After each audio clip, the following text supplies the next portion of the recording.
అక్కడ అవసరం లేదు, just observation.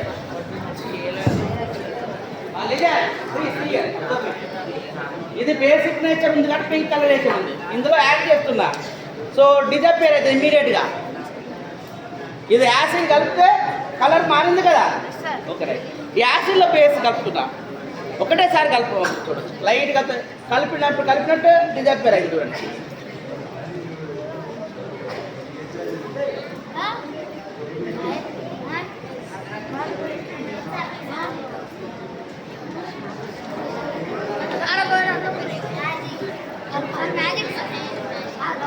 Okay, it is looking like a magic but it is a science.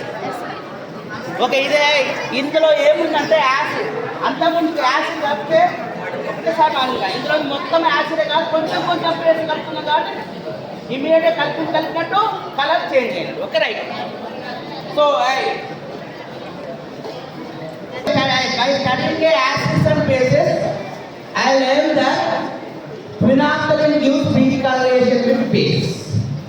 So ఇది concept learn చేసి దాంతో ఒక కాన్సెప్ట్ నేనేం చేశాను, పేపర్ మీద ఆల్రెడీ అందరికి 1089 వస్తుంది నాకు తెలుసు. ఈ 1089 అనేది నేను పేపర్ మీద ఆల్రెడీ ముందే రాసుకున్నాను, కానీ కనపడలేదు. ఓకే, ఏం కనిపించింది? ఆ జీరో ఒకటే కనిపించిందా? సో అది కలర్లెస్గా ఉంది కదా. ఒక రైట్ అంటే వాటర్. చూడండి 1089 దేనితో రాసి పెట్టి చెప్పండి మీరు.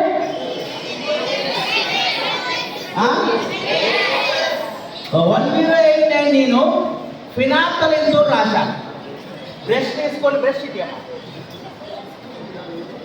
ఈ బ్రష్ తీసుకొని ఫినాప్థలిన్ అనేది కలర్లెస్ కదా. ఫినాప్థలిన్ ఈ ఫినాప్థలిన్ బ్రష్ నుంచి 1089 రాశాను.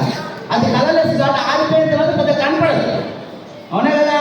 సో తర్వాత అబ్బాయి వచ్చి కాటన్ ఒక లిక్విడ్లో ముంచి ఇలా రుద్దాడు కదా.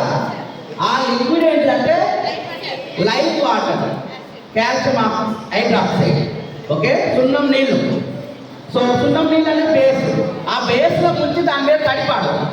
బేస్ తోటి రియాక్ట్ కాగానే ఆ ఫినాప్థలిన్ 1089 పింక్ కలరేషన్లో కనపడుతుంది. ఓకే, సో ఈ సైన్స్ కాన్సెప్ట్ మనము ఏం చేసాము, ఇక్కడ ఒక మ్యాజిక్ క్రియేట్ చేయడానికి యూజ్ చేసాము. ఓకే, ఇది వన్ ఇన్నోవేషన్ ఆఫ్ యాక్టివిటీ.